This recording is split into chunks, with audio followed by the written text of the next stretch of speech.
पंचाननं दुरितमत्तमतङ्गजानां नागान्तकं धनुजपुङ्गवपन्नगानां दावाननं मरणशोकजराटवीनां वाराणसी पुरपतिं भज विश्वनाथम।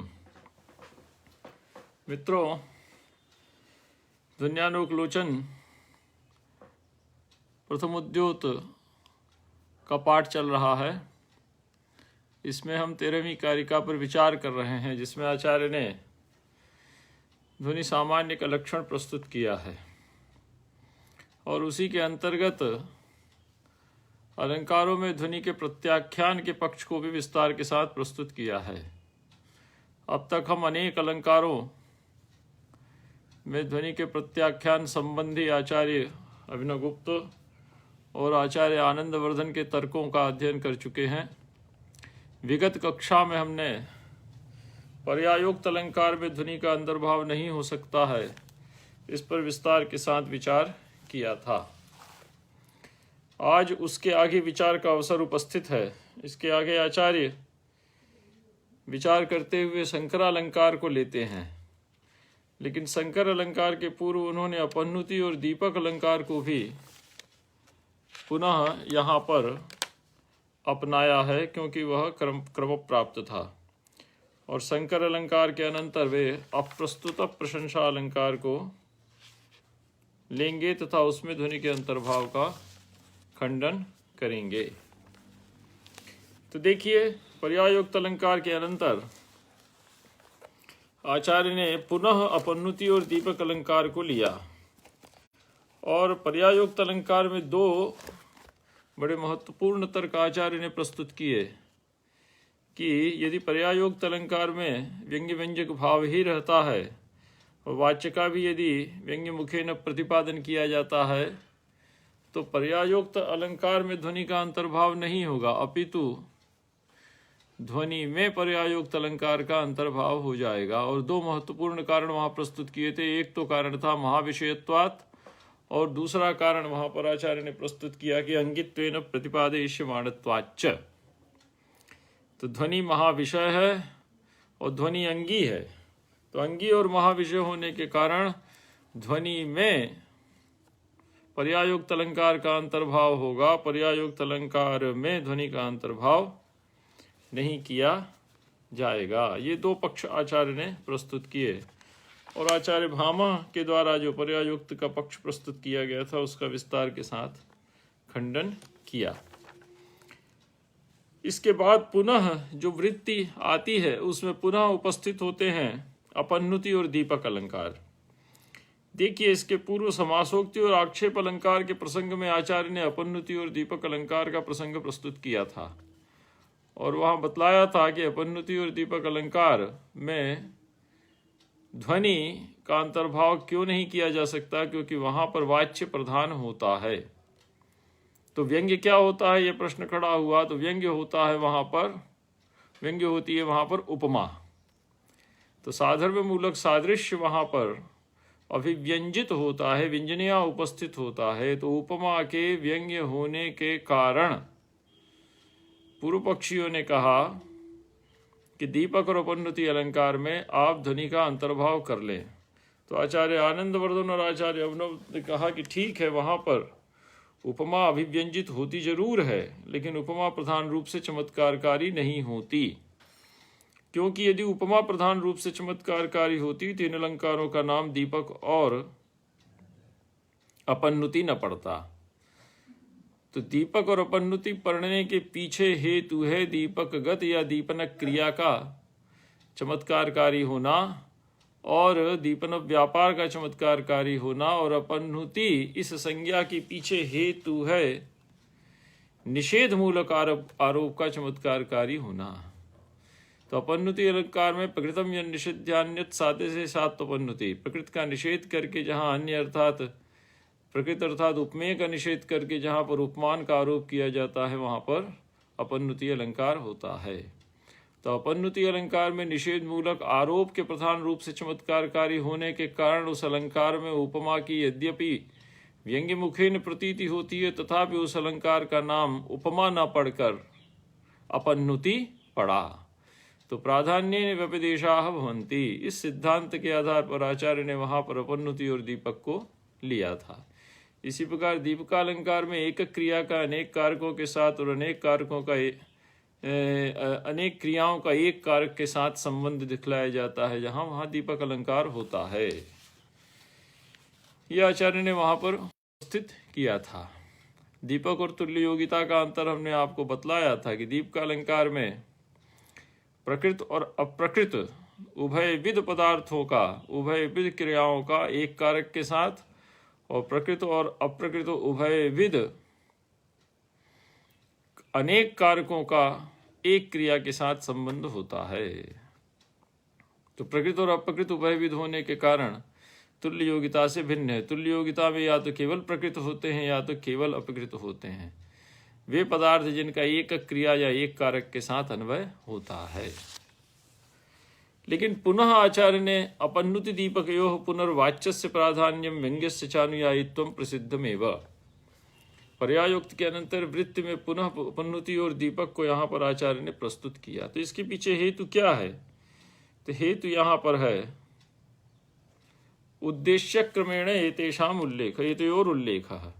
इन दोनों अलंकारों का जो उद्देश्य क्रम में उल्लेख किया था आचार्य ने प्रारंभ में, इसके पूर्व जो पंक्ति इन्होंने दी थी उसमें इन अलंकारों का उद्देश्य क्रम में उल्लेख आचार्य ने किया था।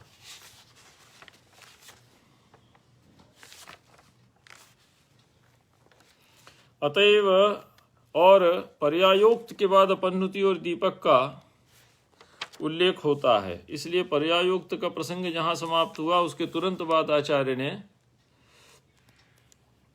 दीपक और अपन्नुति, अपन्नुति और दीपक को पुनः प्रस्तुत किया। देखिए उद्देश्य क्रम में क्या लिखते हैं। समासोक्ति आक्षेप अनुक्त निमित्त विशेषोक्ति पर्यायोक्त अपन्नुति दीपकयो दीपक शंकरालंकारादौ। तो समासोक्ति का निर्णय कर दिया, आक्षेप का निर्णय कर दिया, अनुक्त निमित्त विशेषोक्ति और पर्यायोक्त, इन अलंकारों पर विचार कर लिया। तो पर्यायोक्त के बाद चूंकि उद्देश्य क्रम में आचार्य ने अपन्नुति और दीपक अलंकार का उल्लेख किया था और इसके बाद शंकर अलंकार को लिया था, इसीलिए पुनः पर्यायोक्त अलंकार के विचार के अनंतर आचार्य अपन्नुति और दीपक को लेते हैं। लेकिन कहते क्या है कि अपन्नुति दीपकयोः पुनः वाच्यस्य प्राधान्यम व्यंग्यस्य चानुयायित्वम्। अपन्नुति और दीपक अलंकार में वाच्य का ही प्राधान्य होता है और व्यंग्य उस वाच्य का अनुयायी होता है। अनुयायी से तात्पर्य है अंग होता है। तो वाच्य प्रधान रूप से चमत्कारकारी होता है और जो व्यंग्यार्थ है वो व्यंग्यार्थ उस वाच्यार्थ का अनुयायी होता है। अनुयायी से तात्पर्य है उसको चमत्कृत करता है, उसका अंग होता है। तो ऐसी स्थिति में व्यंग्य के प्रधान न होने के कारण हम अपन्नुति और दीपक अलंकार में उपमा के व्यंग्य होते हुए भी और उसके प्रधान रूप से चमत्कारकारी न होने के कारण उसमें हम ध्वनि का अंतर्भाव नहीं कर सकते। अपन्नुति और दीपक में हम ध्वनि का अंतर्भाव नहीं कर सकते। और इसमें एक शब्द दिया है आचार्य ने प्रसिद्धमेव, इसको पकड़िए। तो अपन्नुति दीपकयोः पुनर्वाच्यस्य प्राधान्यम, वाच्य का ही प्राधान्य होता है। व्यंग्यस्य चानुयायित्वम्, और वाच्य उस व्यंग्य और व्यंग्य उस वाच्य का अनुयायी होता है, अर्थात अंग होता है, उसका उपस्कारक होता है। ये प्रसिद्धमेव, यह प्रसिद्ध ही है। प्रसिद्ध का अर्थ क्या है? अविवादितम न केनाप्यविदितम, अर्थात किसी को अविदित नहीं है ऐसा, किसी को अविदित नहीं है अर्थात किसी को विदित नहीं है ऐसा नहीं कहा जा सकता, अर्थात सभी इसको जानते हैं। तो प्रसिद्धमेव का अर्थ क्या है? अविवादितम, यह अविवादित है, अविवादित सत्य है। और न केनाप्यविदितम, और ये किसी को अविदित नहीं है अर्थात सभी इसको अच्छी तरह से जानते हैं। देखिए अपन्नुति का और दीपक का जो उदाहरण था उसमें आचार्य ने अपन्नुति का उदाहरण दिया था, नेयम विरोध भृंगाली, ये उदाहरण दिया था। आप फलित नेयम विरोध भृंगाली मदेन मुखुरामहु अयम आकृष्टमाणस्य कंदर्प धनुषो ध्वनि ही। यह भृंगाली नहीं है, भ्रमणों का समूह नहीं है, मदेन मुखुरामुहु, गुंजार करता हुआ, अपितु यह कामदेव के खींचे जाते हुए धनुष की टंकार है।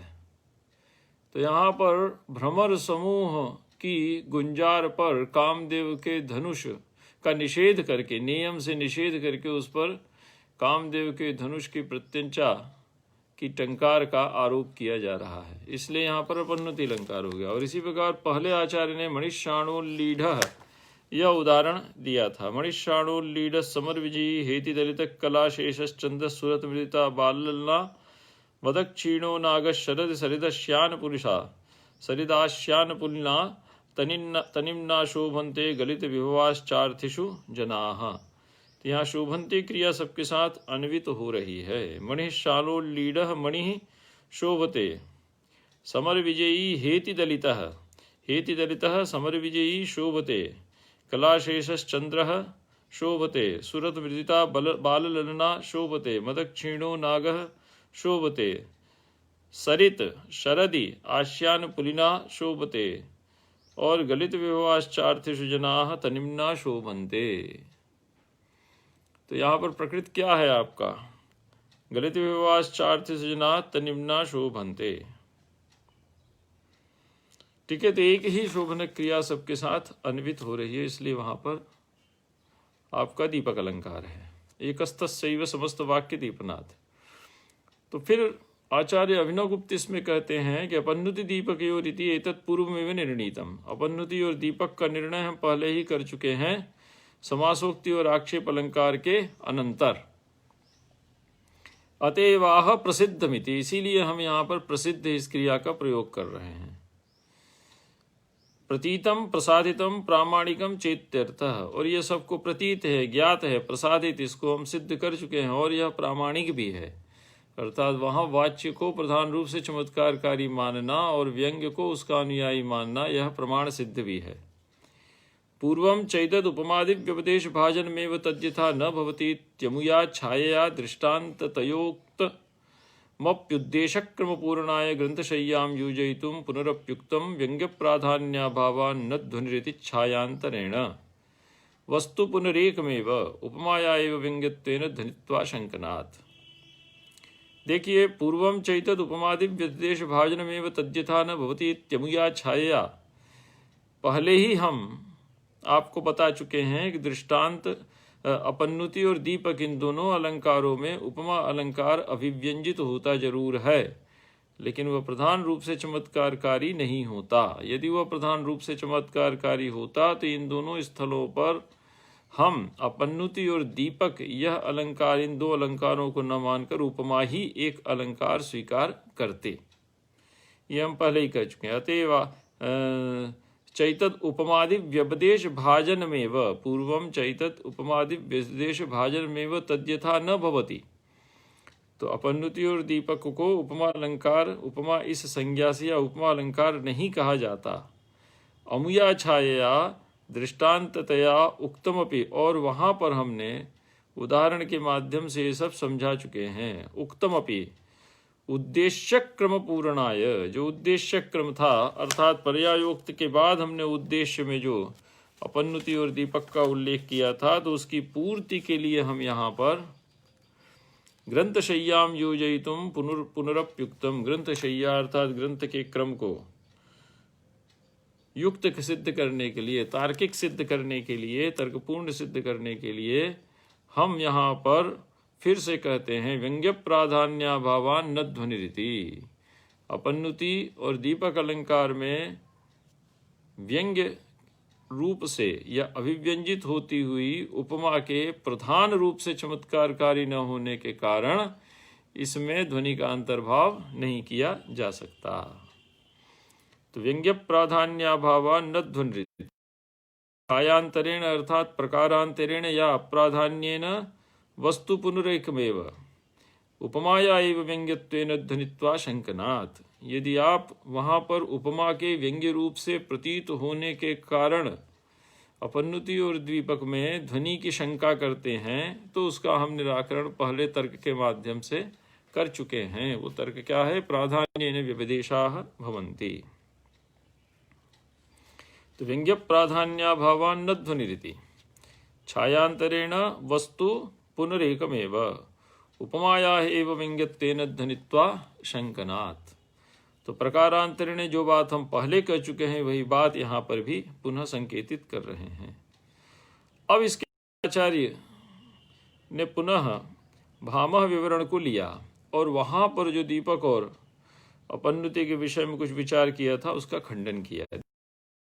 यत्तु विवरणकृत दीपकस्य सर्वत्रोपमान्वयो नास्तीति बहुना उदाहरण प्रपंचेन विचारितवांस्तदनुपयोगी निस्सारं सुप्रतिक्षेपं च।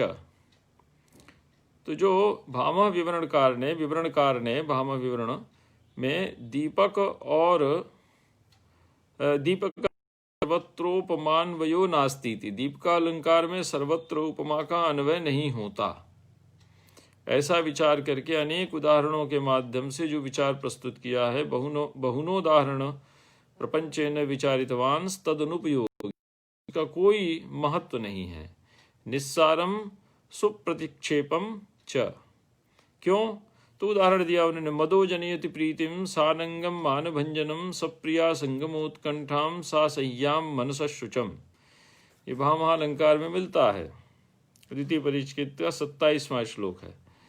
तो मदो जनयति प्रीतिम, मद जो है वो प्रीति को उत्पन्न करता है, और सा अर्थात प्रीति ही मानभंजनम अनंगम जनयति, एक ही जनयति क्रिया अन्वित हो रही है। वह जो प्रीति है वो मान भंजनम, मान का भंजन करने वाले अनंग को, कामदेव को उत्पन्न करती है। और सब प्रिया संगमोत्कंठाम, और सच मानह, वह जो मान है, ठीक है, सानंगम मान भंजनम, अनंग वह जो कामदेव, अनंग मान भंजन नहीं, वह जो अनंग है वह प्रिया संगमोत्कंठाम, प्रिया के साथ संगम की उत्कंठा को उत्पन्न करता है। और सा असह्याम मनसशुचम, और सा अर्थात उत्कंठा, वह जो उत्कंठा है वह असह्य मानसिक चिंता को या पीड़ा को या वेदना को उत्पन्न करती है। सा सह्याम मनसः शुचम, वह असह्य मानसिक पीड़ा को उत्पन्न करती है। तो इसमें एक ही जनयति क्रिया सबके साथ अन्वय हो रही है। मदः प्रीतिम जनयति, सा प्रीति ही मानभंजनम अनंगम जनयति, स च अनंगः प्रिया संगमोत्कंठाम जनयति, और सा च उत्कंठा असह्याम मनसः शुचम जनयति। तो एक जनयति क्रिया एक ही स्थान पर बैठी हुई है, लेकिन वो 4 वाक्यों से अन्वित होकर उनको प्रकाशित करती है। लेकिन यहाँ पर उपमा नहीं है।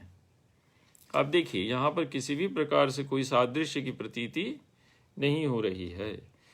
तो विवरण, भामह विवरण में आचार्य ने कहा कि दीपकस्य सर्वत्रोपमान्वयो नास्तीति, और अनेक उदाहरण दिए। किसी अत्यापि उत्तरोत्तर जन्यत्वेप्युपमानोपमेय भावस्य सुकल्पत्वात्। तो आचार्य अभिनव गुप्त का कहना है कि यहाँ पर उत्तरोत्तर जन्यत्व, एक से दूसरे की जो उत्पत्ति हो रही है, अर्थात मद से प्रीति की उत्पत्ति, और प्रीति से अनंग की उत्पत्ति, अनंग से प्रिया संगमोत्कंठा की उत्पत्ति, और प्रिया संगमोत्कंठा से असह्य मानसिक वेदना की उत्पत्ति। तो अत्रापि उत्तरोत्तर जन्यत्वे पि उपमानोपमेय भावस्य सुकल्पत्वात्। तो आचार्य अभिनव गुप्त का कहना है कि यहाँ पर उपमानुभाव की आप कल्पना कर सकते हैं, सुकल्पत्वाद अर्थात सहजत्वाद, नहीं क्रमिकाणाम नोपमानोपमेय भावः। जो क्रम से जिनको प्रस्तुत किया जाता है उनमें उपमानोपमेय भाव नहीं होता, ऐसा नहीं कहा जा सकता। और उदाहरण देते हैं, क्या? राम इव दशरथो अभूत दशरथ इव रघुराजोपि रघुसदृशः अजैव दिलीप वंशश्चित्रम रामस्य कीर्तिरियम। ठीक है, तो इसमें देखिए क्रम से कहा गया है, राम से लेकर जाते हैं कहाँ तक? दिलीप तक। तो राम इव दशरथो अभूत, राम के समान कौन हुए? दशरथ हुए। और दशरथ के समान कौन हुए? रघु हुए। और रघु के समान कौन हुए? अजोपि रघु, रजोपि रघु सदृशः। ठीक है। तो दशरथ एव रघु, दशरथ के समान कौन हुए? रघु हुए। और रघु के समान कौन हुए? रघु के समान हुए अज। रघु अजोपि, अजोपि रघु सदृशः। अज कैसे हुए? रघु के समान हुए। अजैव दिलीपः, दिलीप वंशः। अज कैसे हुए? अज के समान कौन हुए? तो अज के समान दिलीप हुए। चित्रम रामस्य कीर्तिर्यम, राम की कीर्ति कैसी है? अत्यंत वैचित्र संपन्न है। तो तथा ही न भवति, अर्थात यदि क्रम से आप उल्लेख करते हैं किन्हीं का, तो उनमें उपमानों पे विभाव नहीं होता, ऐसा नहीं कहा जा सकता। तो पूर्ववर्ती श्लोक में आपने क्रम से प्रस्तुत किया कि मद उत्पन्न करता है प्रीति को, प्रीति उत्पन्न करती है काम को, काम उत्पन्न करता है प्रिया संगमोत्कंठा को, प्रिया संगमोत्कंठा उत्पन्न करती है मानसिक शुचिता को, मानसिक शोक को। और यहाँ पर भी हम क्रम से कह रहे हैं, राम के समान कौन हुए? दशरथ, दशरथ के समान कौन हुए? रघु, रघु के समान कौन हुए? अज, और अज के समान कौन हुआ? दिलीप। तो जैसे वहाँ क्रमिक रूप से प्रस्तुत किए जाने पर आपने उपमा का अभाव कहा, उसी प्रकार यदि यहाँ विचार किया जाए तो यहाँ उपमा का अभाव उपस्थित होता हुआ नहीं दिखलाई देता। यहाँ उपमा स्पष्ट रूप से उपस्थित होती हुई दिखलाई देती है। तो क्रम से यदि आप वर्णन करते हैं और ये कहते हैं कि एक ही क्रिया के अनेक कारकों के साथ, अनेक वाक्यों के साथ अन्वित होने के कारण यहाँ पर वस्तुतः दीपकालंकार है, लेकिन सादृश्य, साधर्म्य मूलक सादृश्य जनित उपमा नहीं है, तो ऐसा स्वीकार नहीं किया जाना चाहिए। क्योंकि वैसे भी उदाहरण मिलते हैं जहाँ क्रम से वर्णन किया जाता है, लेकिन वहाँ पर उपमा उपस्थित होती ही दिखलाई देती है। तो इसी को कहते हैं तस्मात् क्रमिकत्वं समं वा प्राकरणिकत्वं उपमां निरुणद्धीति कोयम त्रासः। तो क्रमिकत्व यदि समान हो या प्राकरणिक हो और उससे उपमा यदि बाधित होती हो, तो इसमें कौन सा कष्ट आपको हो रहा है? इत्यलम गर्दभी दोहनानुवर्तनेन, इसलिए गर्दभी के दोहन का जो अनुवर्तन आप कर रहे हैं, अर्थात निस्सार पदार्थ से सार निकालने का प्रयास कर रहे हैं, ऐसा करना आपका उचित नहीं है। तो आचार्य भामह ने जो उपमानुपमेय के प्राधान्य को प्रस्तुत करते हुए व्यंग्य जनित चमत्कार का प्रयास किया था दीपकालंकार में, उसका आचार्य ने इन दो उदाहरणों के माध्यम से खंडन किया, आचार्य अभिनवगुप्त ने। अब आगे चलिए, अब आता है संकर अलंकार। तो दो अलंकार हमारे यहाँ बड़े प्रसिद्ध हैं, एक संसृष्टि अलंकार और एक संकर अलंकार। तो आप जानते ही हैं कि संसृष्टि और संकर अलंकार, तो संसृष्टि अलंकार में जो जिन दो अलंकारों के मध्य परस्पर एक ही श्लोक में दो अलंकारों की उपस्थिति दिखलाई देती है, वो उपस्थिति दिखलाई देती है तिलतंडुल न्यायेन। और संकर अलंकार में जो उपस्थिति दिखलाई देती है वो उपस्थिति दिखलाई देती है नीरक्षीर न्यायेन। तो तिलतंडुल न्यायेन नीरक्षीर न्यायेन च उपस्थितिर्भवति संसृष्टि संकरयोः अलंकाराणाम एकाधिकानाम अलंकाराणाम। तो यदि एकाधिक अलंकारों की तिलतंडुल न्याय से किसी पद्य में उपस्थित है तो वो कहलाएगी संसृष्टि, और नीरक्षीर न्याय से यदि उपस्थिति है तो वो कहलाएगा आपका संकर। नीरक्षीर न्याय आप जानते हैं। तो संकरालंकारेपि, संकरालंकार पर जब हम विचार करते हैं तो वहाँ भी व्यंग्यार्थ की प्रतीति होती जरूर है, लेकिन उस व्यंग्यार्थ के प्रधान रूप से चमत्कारकारी न होने के कारण संकरालंकार में हम ध्वनि का अंतर्भाव नहीं कर सकते। एक तो तर्क ये दिया, और इसके बाद आगे जाकर आचार्य कहेंगे कि संकरालंकार में जो आपका व्यंग्य होता है वो समशीर्षकया उपस्थित होता है। ठीक है, व्यंग्य वहाँ पर समशीर्षकया उपस्थित होता है, अर्थात वाच्य और व्यंग्य दोनों का ही समान रूप से वहाँ पर प्राधान्य होता है। चलिए, अलंकारद्वय संभावनायान्तु वाच्य व्यंग्ययोः समम प्राधान्यम, ये पंक्ति कही आचार्य ने वृत्ति में। तो शंकरालंकारेपि यद यदा अलंकारो अलंकारांतर छायाम अनुगृह्णाति, जब एक अलंकार दूसरे अलंकार की छाया अर्थात कांति को, सौंदर्य को ग्रहण कर लेता है, तथा व्यंग्यस्य प्राधान्येन अविवक्षितत्वात्, तो उस स्थिति में व्यंग्यार्थ के प्रधान रूप से चमत्कारकारी न होने के कारण या प्रधान रूप से चमत्कारकारी रूप से अविवक्षित होने के कारण न ध्वनि विषयत्वम, वहां पर ध्वनि का विषय उपस्थित नहीं होता है। अलंकारद्वय संभावनायाम, यदि दो अलंकार होते हैं जो अंगांगी भाव को प्राप्त हों, तो ऐसी स्थिति में तो वाच्य व्यंग्ययोः समम प्राधान्यम, तो उस स्थिति में वाच्य और व्यंग्य की समान रूप से ही प्रधानता होती है। ठीक है, ये विचार किया आचार्य ने। तो यही एक तर्क देते हैं कि तत्र वाच्यस्यैव प्राधान्येन चमत्कारकारिता, वाच्य ही प्रधान रूप से चमत्कारकारी होता है, व्यंग्य के प्रधान रूप से चमत्कारकारी न होने के कारण शंकरालंकार में भी ध्वनि का अंतर्भाव नहीं किया जा सकता, यह आचार्य ने कहा। देखिए, पढ़िए आचार्य अभिनव गुप्त को जब हम देखते हैं तो उन्होंने बड़े विस्तार के साथ शंकरालंकार पर विवेचन किया है। वो कहते हैं कि शंकरालंकारेपि विरुद्धालंक्रियोल्लेखे समम तद्वृत्य संभवे, एकस्य च ग्रहे न्याय दोषाभावे च शंकरः। ठीक है, विरुद्धालंक्रियोल्लेखे, जहां पर दो अलंकार का यदि परस्पर उल्लेख होता है, दो विरोधी अलंकारों का जहां पर परस्पर उल्लेख होता है, और समम और तद्वृत्य संभवे। ठीक है, तत्शब्द से यहां पर लेंगे तयोः, वृत्य संभवे, और उनकी वृत्ति अर्थात स्थिति के दोनों की ही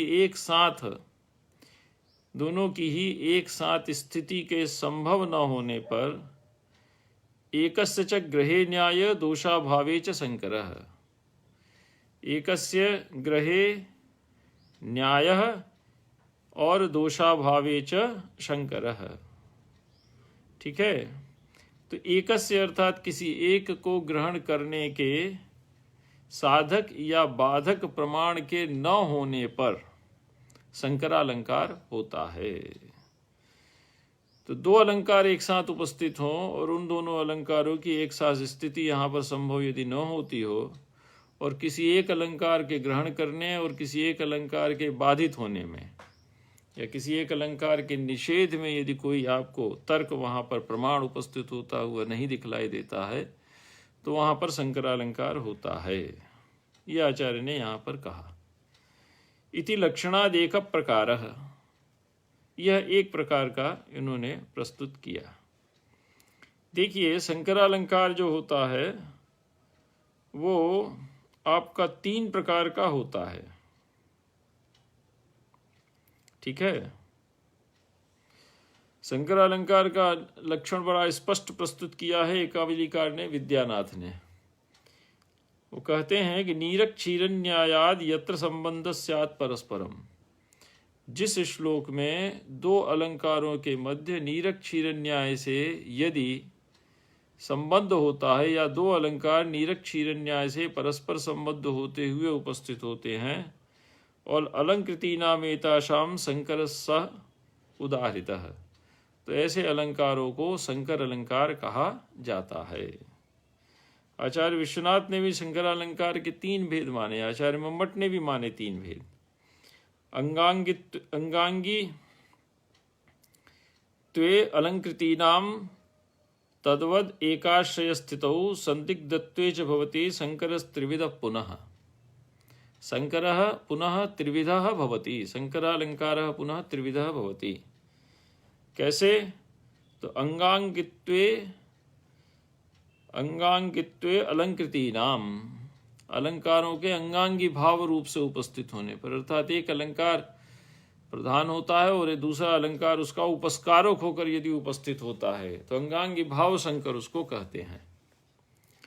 और एकाश्रय स्थितो तद्वद एकाश्रय स्थितो, और एक ही आश्रय में अंगांगी भाव के रूप में यदि उपस्थित होते हैं, या एकाश्रयानुप्रवेश संकर जिसको कहते हैं।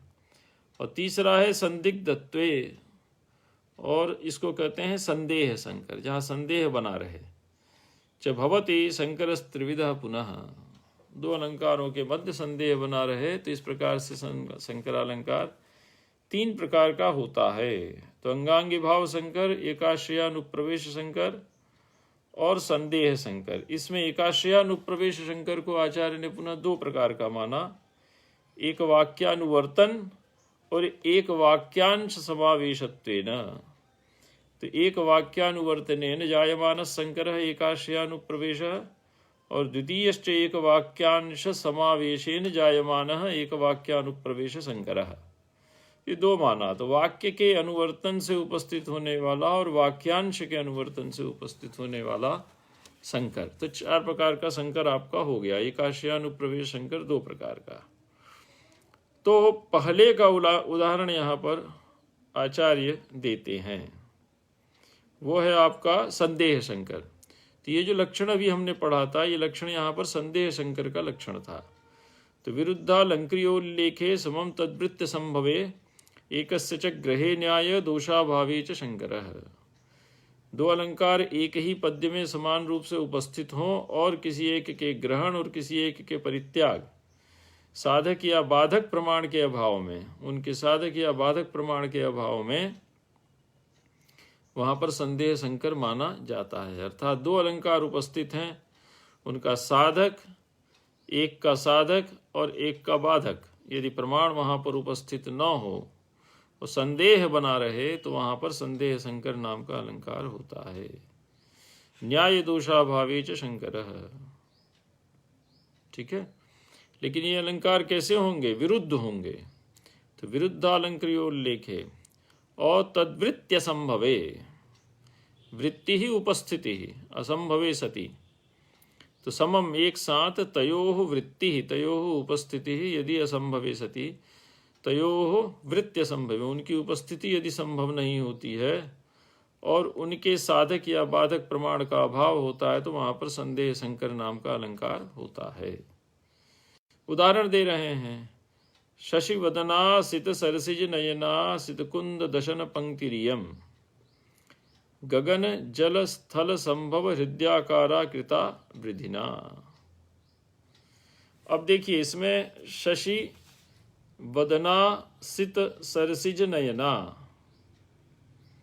ठीक है, असित सरसिज नयना, असित सरसिज मतलब नील कमल, तो असित सरसिज के समान है नेत्र जिसके, और शशि के सदृश है मुख जिसका, और सित सफेद कुंद दशन पंक्तिरियम, सफेद जो कुंद पुष्प की पंक्ति है उस कुंद पुष्प की पंक्ति के समान इसकी दशन पंक्ति है। दशन पंक्ति अर्थात दंत पंक्ति है। तो गगन जल और स्थल, गगन में उत्पन्न हो रहा है चंद्रमा, जल में उत्पन्न हो रहा है असित सरसिज नील कमल, और स्थल पे उत्पन्न हो रहा है कुंद पुष्प। संभव हृदयाकारा कृता विधिना, इन तीनों में उत्पन्न होने वाले पदार्थों से भी अधिक मनोहर इस नायिका को विधाता ने बनाया है। तो देखिए, गगन जल स्थल संभव का अन्वय समझ लीजिए। गगन का संभव है चंद्रमा से, जल का संभव है असित सरसिज नील कमल से, क्योंकि नील कमल जल में ही उत्पन्न होता है, और स्थल का संबंध है सित कुंद से, सफेद, सित और असित, सित कुंद, सित मतलब सफेद, तो सित कुंद से। तो गगन जल स्थल संभव हृदयाकारा कृता विधिना। अब इसमें विग्रह करिए, अत्र शशि वदनम अस्याह या तद्वद्वा वदनम अस्याह, तो शशि एव वदनम अस्याह, तो ये रूप का अलंकार हो गया। तो रूपकम तत्समारोपात, जहाँ उपमेय पर उपमान का आरोप किया जाता है, अभेदारोप किया जाता है, अर्थात एक धर्मावच्छिन्नता जहाँ पर होती है। तो मुखम चंद्र कह दिया, तो शशि वदन यदि कह दिया, तो एक तो शशि है चंद्रमा और दूसरा है वदन नायिका का मुख, तो ये दो भिन्न पदार्थ हैं। तो शशि शशित्वावच्छिन्न है, वदन वदनत्वावच्छिन्न है। लेकिन यदि ये एक धर्मावच्छिन्न हो जाते हैं, अर्थात वदन भी शशित्वावच्छिन्न हो जाता है, उपमान के धर्म से अवच्छिन्न हो जाता है, तो वहां पर रूप का अलंकार होता है। तो अभेद से तात्पर्य है एक धर्मावच्छेदता। मुखम चंद्र कह दिया तो यहाँ पर मुख मुखत्वावच्छिन्न नहीं होगा, मुख भी चंद्रत्वावच्छिन्न ही होगा कि एक धर्मावच्छेदत्वेन अनयोर मध्य अभेदः प्रतीयते। ठीक है, तो ये हो गया रूप का अलंकार। तो शशि वदनम, चंद्रमा ही इसका मुख बन गया है। और शशिवत वदनमस्याह, तो यदि आपने वति प्रत्यय लगा दिया सादृश्य अर्थ में, रामादिवत वर्तितव्यम न रावणादिवत में जो वति प्रत्यय लगा है उसके समान यदि आपने सादृश्य अर्थ में यहाँ वत प्रत्यय लगाकर व्यवहार किया, तो शशिवत वर्तितव्यम, शशिवत वदनमस्याह, चंद्रमा के समान है मुख इसका, तो यहाँ हो जाएगी उपमा। तो इस एक शशिवदनासित सरसिज नयना, तो शशिवदन में दोनों उपस्थित हो रहे हैं, रूप का अलंकार भी उपस्थित है अभेदारोप के कारण, और साधर्म जनित सादृश्य के कारण यहाँ पर उपमा अलंकार भी उपस्थित है। एक बात ध्यान रखिएगा कि साधर्म जनित सादृश्य होने पर भी उपमा होती है। यदि साधर्म जनित सादृश्य नहीं होगा तो इतर किसी संबंध को उपस्थित यदि आप करते हैं तो वहाँ उपमा अलंकार नहीं होता। और साधर्म सादृश्य का प्रयोजक होता है, सादृश्य प्रयोज्य होता है, सादृश्य कार्य है और साधर्म कारण है। साधर्म वस्तुनिष्ठ होता है और सादृश्य जो है सो दृष्टिनिष्ठ होता है, दृष्टा को दिखाई देता है सादृश्य। उन दो पदार्थों को मुख और चंद्रमा से भिन्न जो तीसरा दृष्टा व्यक्ति है, जो उन दोनों पदार्थों को एक साथ देखता रहा है, एक धर्मावच्छिन्न होकर देख रहा है, उसमें सादृश्य उत्पन्न होता है। और साधर्म में उत्पन्न होता उन दो पदार्थों में, जिन दो पदार्थों के बीच सादृश्य की स्थापना दृष्टा के द्वारा की जा रही है। तो समानेन धर्मेण संबंध सादृश्यम, और साधर्म यदि नहीं होगा तो सादृश्य उत्पन्न नहीं होगा। तथैव उपमा अलंकार का प्राण है साधर्म जनित सादृश्य, साधर्म प्रयोजक है, सादृश्य प्रयोज्य है। तो यहाँ पर दोनों उपस्थित है, रूपक भी उपस्थित है अभेदारोप के कारण और साधर्म जनित सादृश्य के कारण उपमा भी उपस्थित है शशिवदन इस पद में।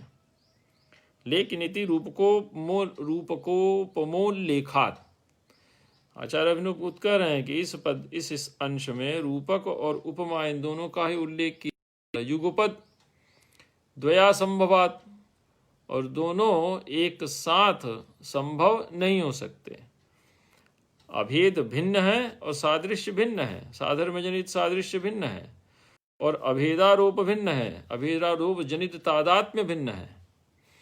तो अभेदारोप जनित तादात्म्य होगा तो रूपक होगा, रूपमिव रूपकम, रूप्यते इति रूपकम, रूपयति इति रूपकम, ये सब विग्रह किए जाते हैं कन प्रत्यय सादृश्य अर्थ में। तो अभेदारोप जनित जो तादात्म्य है वो रूपक का प्राण है, रूपक का नियामक है, और साधर्म जनित सादृश्य उपमा का नियामक है। तो ये दोनों दो भिन्न धर्म हैं जो कि अलग अलग अलंकारों के नियामक है, और दोनों एक साथ इसमें उपस्थित नहीं हो सकते। इसीलिए कहा विरुद्धालंकृयोल्लेख है। तो युगपद द्वया संभवाद एकतर पक्ष त्याग ग्रहणे, और किसी एक का ग्रहण और किसी एक का परित्याग, प्रमाणाभावात, यहाँ पर कोई प्रमाण नहीं है कि हम रूपक का परित्याग कर दें या उपमा का परित्याग कर दें। ये संकर इति व्यंग्यवाच्यताया एवं अनिश्चयात। तो यहाँ पर व्यंग्य अनिश्चित है, व्यंग्यार्थ की प्रतीति हो रही है, यह अनिश्चित है। तो का ध्वनि संभावना, तो संकर में ध्वनि की उपस्थिति की कोई संभावना ही नहीं होती। तो संदेह संकर अलंकार में जहाँ एक ही पद में दो विरोधी अलंकारों के, दो विपरीत विरुद्ध स्वरूप वाले अलंकारों की उपस्थिति को होने पर, प्रतीत होने पर किसी एक के ग्रहण और किसी एक के परित्याग में कोई प्रमाणाभावात आप निश्चय नहीं कर पाते, किसी एक का ग्रहण और किसी एक का परित्याग आप किसी प्रमाण के आधार पर नहीं कर पाते, तो वहाँ पर तो इति व्यंग्यवाच्यतायाः एव अनिश्चितात्, वहाँ पर व्यंग्यार्थ की प्रतीति होती ही नहीं। अरे निश्चय होगा तब न व्यंग्यार्थ होगा, एक अलंकार वाच्य हो जाएगा और दूसरा अलंकार व्यंग्य हो जाएगा। तो यहाँ तो दोनों समशीर्षक यहाँ उपस्थित हैं। रूपक कह रहा है कि हम हैं और उपमा कह रही है कि हम हैं। रूपक और उपमा दोनों समान रूप से उपस्थित हैं शशिवदन में, शशिवदन पद में। तो ऐसी स्थिति में जब निश्चय नहीं हो पाता तो वहाँ व्यंग्य होता ही नहीं। जब व्यंग्य होता ही नहीं संकर में, तो संकर में ध्वनि के अंतर्भाव का प्रश्न ही नहीं खड़ा होता। व्यंग्य की प्रतीति होती तब न आप विचार करते कि ये ध्वनि में, इसमें ध्वनि का अंतर्भाव होगा कि नहीं होगा। तो ये संदेह संकर का निराकरण कर दिया। संदेह संकर में ध्वनि का अंतर्भाव नहीं हो सकता। दूसरा कहा योपि द्वितीय पराग प्रकार, जो दूसरा है एकाश्यानुप्रवेश शंकर अंगांगित्वेलंकृतीनाम तद्वदेकाश्रया स्थितौ तद्वदेकाश्रय स्थितौ। तो ये जो दूसरा भेद है एकाश्यानुप्रवेश शंकर, उस पर भी विचार करते हैं आचार्य। और कहते हैं कि शब्दार्थालंकाराणाम एकत्र भावः, जहाँ शब्दालंकार और अर्थालंकार दोनों एक साथ उपस्थित हों, इति तत्रापि प्रतीयमानस्य का शंका, वहाँ भी प्रतीयमान या व्यंग्यार्थ के उपस्थित होने की कोई शंका ही नहीं होती, अर्थात व्यंग्यार्थ उपस्थित ही नहीं होता। जैसे स्मर स्मरमिव प्रियम स्मरमय से यमालिंगनात्, स्मर और स्मर इसमें यम का अलंकार है और उपमा अलंकार है। तो स्मर स्मरमिव प्रियम रमय से यमालिंगनात् इति अत्रैव यमकम उपमा च, यह दो अलंकार है। स्मर स्मर में यमक है क्योंकि यहाँ पर तेनैव क्रमेण और तेनैव स्वरूपेण आवृत्तिर्भवति। ठीक है, तो उसी क्रम से स्मर में जो स्वर और व्यंजन का क्रम है वही दूसरे आवृत्त होने वाले स्मर में स्वर और व्यंजन का क्रम है। तो तेनैव क्रमेण तेनैव स्वरूपेण यत्र पदसमूह से आवृत्तिर्भवति तत्र यमकालंकार यमौ इव यमकम। अर्थे सत्यर्थ भिन्नायाः अर्थे सत्यर्थ भिन्नानाम वर्णानाम सा पुनःश्रुति। सार्थक होगा तो दोनों सार्थक होंगे, तो दोनों भिन्नार्थक होंगे। एक सार्थक और दूसरा निरर्थक हो सकता है, या दोनों निरर्थक भी हो सकते हैं। ये यमक में विचार किया था। तो स्वरूपतः क्रमतः वर्णों का आवृत्त होने वाले व्यंजन समुदाय का साम्य होना चाहिए, सार्थक होने पर भिन्नार्थक होना चाहिए। एक के सार्थक और दूसरे के निरर्थक, एक सार्थक और दूसरा निरर्थक भी हो सकता है, या दोनों निरर्थक भी हो सकते हैं। नव पराग परागत पंकजम, ये श्लोक इसका बड़ा प्रसिद्ध है। ससुरभिम सुरभिम सुमनो भरई है। नव पलाश पलाश वनम पुरः स्फुट पराग परागत पंकजम, ये श्लोक बड़ा प्रसिद्ध है इसका, शिशुपाल का, शिशुपाल वध का। तो योपि द्वितीय प्रकार शब्दार्थालंकाराणाम एकत्र भाव, जहाँ शब्दालंकार अर्थालंकार एकत्र उपस्थित होते हैं, तथापि प्रतीयमानस्य का शंका, वहाँ भी प्रतीयमान की शंका हो ही नहीं सकती। अर्थात वहाँ भी व्यंग्यार्थ उपस्थित होता ही नहीं। जब उपस्थित होता ही नहीं तो उसमें ध्वनि के अंतर्भाव का प्रश्न ही नहीं खड़ा होता। जैसे स्मर स्मरमिव प्रियम रमय से यमालिंगनात्, यम प्रियम रमय से, आलिंगनात् यम प्रियम रमय से, तम स्मर स्मरम इव तम प्रियम स्मर, कामदेव के समान अपने उस प्रिय का तुम स्मरण करो। तुम स्मरम इव तम प्रियम स्मर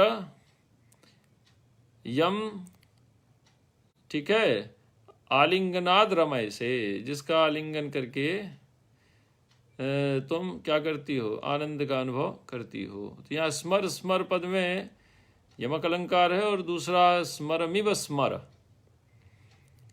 तो इसमें उपमा अलंकार है। इव यहाँ पर वाच्य है, तो यह आपकी श्रौती उपमा है।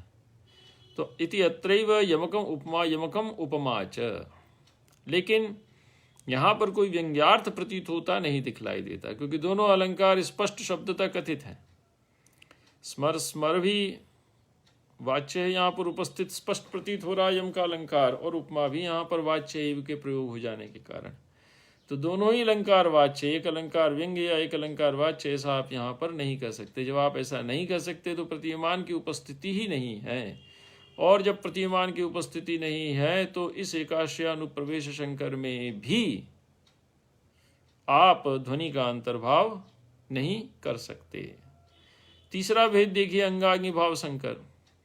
अंगांगी भाव संकर में तृतीय प्रकार यत्रैकत्र वाक्यांशे अनेकोर्थालंकारस्तत्रापि द्वयो साम्यात् कस्य व्यंग्यता। जहाँ एक ही वाक्यांश में अनेकोर्थालंकार, अनेक अर्थालंकार हों, वहाँ पर आप कैसे निश्चित करेंगे?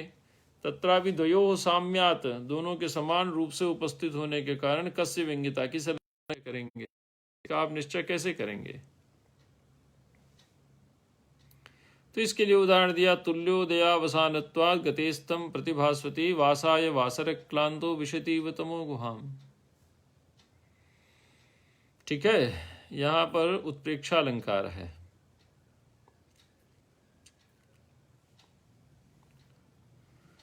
तुल्य, उदय और अवसान, जिसका उदय और जिसका अवसान तुल्य होता है। तो तुल्योदयावसानत्वात् गतेस्तम प्रतिभास्वती, सूर्य के अस्तम प्रति गते, भास्वती अस्तम प्रति गते। तुल्योदयावसानत्वात् अर्थात उदेति सविता ताम्रस्ताम्र एवास्तमेति च संपत्तौ महताम एक रूपता, ये आपने सुना ही होगा। तो वासाय वासर क्लांतो विशतीव तमो गुहाम। तो क्लांतः वासर, थका हुआ जो दिन है, वो तमो गुहाम विशतीव, तम रूपी जो गुहा है, अंधकार रूपी जो गुहा है, उसमें प्रवेश करता हुआ दिखलाई दे रहा है। ठीक है, अब देखिए, अत्र ही स्वामी विपत्ति समुचित व्रत ग्रहण हेवा की कुलपुत्रक रूपम एक देश विवर्ति रूपकम दर्शयति। उत्प्रेक्षा च इव शब्देन उक्ता तदिदम प्रकारद्वयम् उक्तम। ठीक है, यहाँ पर एक तो रूप का अलंकार है और दूसरा है यहाँ पर उत्प्रेक्षा अलंकार। रूप का अलंकार कैसे है? तो तमसः गुहा तमो गुहा तामिति तमो गुहाम। तो अंधकार पर आप गुहा का आरोप कर रहे हैं और उसमें प्रवेश कर रहा है कौन? वासर। कैसा है वासर? क्लांतः, मलिन हो गई है कांति। क्यों मलिन हो गई है? क्योंकि उसने अपने स्वामी अर्थात सूर्य की विपत्ति को देखा। तो अपने स्वामी सूर्य की विपत्ति को, सूर्य को विपत्ति में पड़ा हुआ देखकर अत्यंत क्लांत हुआ, दुखी हुआ। जो दिन है, दिन रूपी पुत्र है, वह वासाय निवास के लिए किसमें प्रवेश कर रहा है? अंधकार रूपी गुहा में मानो प्रवेश करता हुआ दिखलाई दे रहा है। तो यही कहते हैं स्वामी विपत्ति समुचित व्रत ग्रहण। जो वासर रूपी पुत्र है, उसने अपने स्वामी को विपत्ति में पड़ा हुआ देखकर व्रत धारण कर लिया। व्रत हेवा की कुलपुत्रक रूपम एक देश विवर्ति रूपकम दर्शयति। यह एक देश विवर्ति रूपक है। ठीक है, एक देश में यहाँ पर रूपक है। एक देश विवर्ति और समस्त वस्तु विषय, समस्तानि वस्तूनि विषय अस्यास्ति इस्ति समस्त वस्तु विषय। और एक अर्थात किसी एक अंश में जो विद्यमान रहता है, संपूर्ण कविता में व्याप्य होकर जो विद्यमान नहीं रहता। और उत्प्रेक्षा चैव शब्देनोक्ता, यहाँ पर विशतीव, यह विशति क्रिया के साथ इव का समास है। इव का इव की संधि है, तो विशतीव के साथ, विशति क्रिया के साथ इव जुड़ा हुआ है। तो क्रिया के साथ जहाँ पर इव जुड़ा होता है वहाँ उत्प्रेक्षा अलंकार होती है। संभावनमतोत्प्रेक्षा प्रकृतस्य परिणयत। उत्प्रेक्षा और उपमा में अंतर यह है कि उत्प्रेक्षा का प्राण होता है संभावनम, उत्कटोपमानैक कोटिक संशय संभावनम, और उपमा का प्राण होता है वो साधर्म जनित सादृश्य। तो यहाँ पर विशति, विशति इव, तो तो इव तो दोनों में होता है, इव उपमा में भी होता है वाचक और इव उत्प्रेक्षा में भी वाचक होता है। तो आप कैसे पहचानेंगे कि ये उत्प्रेक्षा का इव है कि ये उपमा का इव है? तो उत्प्रेक्षा का इव क्रिया के साथ अन्वित होकर उपस्थित होता है। लिम्पतीव तमोंगानी वर्षती वांजनम नमः असत्पुरुष सेवे व दृष्टिर्विफलतांगता। ये बड़ा अच्छा उदाहरण आप जानते ही हैं पहले से। लिम्पतीव वर्षतीव, इसी प्रकार विशतीव। तो मानो प्रवेश कर रहा है, तो संभावना की जा रही है। और अंधकार में गुहा का आरोप किया जा रहा है, तमो गुहाम। तो अंधकार के ऊपर गुहा का आरोप किए जाने से यहाँ रूप का अलंकार हो गया। और अंधकार के उस और दिन के उस अंधकार रूपी गुहा में मानो प्रवेश करने की संभावना किए जाने से, प्रवेशक क्रिया की संभावना किए जाने से उत्प्रेक्षा अलंकार हो गया। तो उत्प्रेक्षा चैव शब्देन उक्ता तदिदम प्रकारद्वय मुक्तम। तो इस प्रकार से यहाँ पर आचार्य ने प्रस्तुत किए। अब वाक्य संकर और वाक्यांश संकर, इसके दो उदाहरण और प्रस्तुत करते हैं। शब्दार्थ वर्त्य अलंकारा वाक्य एकत्र वर्तिन संकरश्चैक वाक्यांश प्रवेशाद वाभिधीयते। तो वाक्य एकत्र वर्तिन और वाक्यांश प्रवेशाद वाभिधीयते, ये दो प्रकार का बताया था। एक वाक्यानुवर्तने एकाश्रयानुप्रवेश शंकर और एक वाक्यांश समावेशात एकाश्रयानुप्रवेश शंकर, ये दो वेद बताए थे। तो ये भी बताते चतुर्थस्तु प्रकार यत्र अनुग्राह्यानुग्राहक भावो अलंकाराणाम, जहाँ अनुग्राही और अनुग्राहक भाव होता है अलंकारों का। जैसे प्रभात नीनोत्पल निर्विशेषम मधीर विप्रेक्षितमायताख्या तया गृहीतम निभगांगनाभ्यस्ततो गृहीतम निभगांगनाभिः। आयताख्या विप्रेक्षितम, ठीक है, कीदृशम प्रभात नीलोत्पल निर्विशेषम, ठीक है, निर्विशेषम अधीर विप्रेक्षितम आयताख्या। तो तया गृहीतम अर्थात पार्वत्या गृहीतम निमृगांगनाभ्यस्ततो गृहीतम निमृगांगनाभि, कुमार संभव का श्लोक है। तो पार्वती जी ने मृगांगनाओं से ग्रहण किया कि मृगांगनाओं ने इस प्रकार के चंचल नेत्र व्यापार को पार्वती जी से ग्रहण किया, ये निश्चय नहीं हो पा रहा है। यही कह रहे हैं, अत्र मृगांगनावलोकनेन तदवलोकनस्योपमा यद्यपि व्यंग्या तथापि। तो मृगांगनाओं के अवलोकन के साथ तद अर्थात तस्याह पार्वत्याह अवलोकनस्य उपमा। तो मृगांगनाओं से पार्वती जी ने ग्रहण किया इस प्रकार के अधीर विप्रेक्षित को, चंचल विप्रेक्षित को, चंचल नेत्र व्यापार को, या मृगांगनाओं ने पार्वती से ग्रहण किया या पार्वती ने मृगांगनाओं से ग्रहण किया।